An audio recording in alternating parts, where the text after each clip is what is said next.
মেলায় গেছি কিন্তু বাদাম ভাজা খাবো না, এ তো হতে পারে না, তাই না? আর সাথে গরম গরম জিলিপি। ওয়েলকাম সবাইকে, আমি আবার চলে এলাম তোমাদের কাছে আমাদের গ্রামে হয়ে যাওয়া ছোট্ট একটা মেলার ব্লগ নিয়ে। এই যে প্রথমে গিয়েই প্রতিমা দর্শন করে একটু মেলাটা ঘুরে নিচ্ছিলাম। আর মেলায় যাওয়া মানে পেট পুজো তো করতেই হবে, কিছু কিনি না কিনি।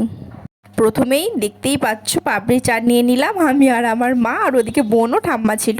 আর তারপর মোমো দেখে তো জিভ থেকে জল বেরিয়েই গেল।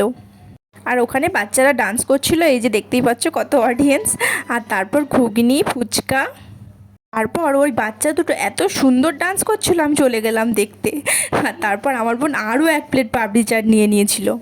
মা ঠাম্মা বোন মিলে খেয়ে নিয়েছিল, আমি খাইনি। আর আমি তো চুই চুই করছিলাম আইসক্রিম খাওয়ার জন্য, যদিও আইসক্রিম খাওয়া বারণ। আর তারপর সব মেলাতেই বসে এই পাঁশকুড়ার চপ, নানা ধরনের চপ, মাংসের চপ, পাবদা মাছের চপ, ভোলা মাছের চপ, মোচার চপ।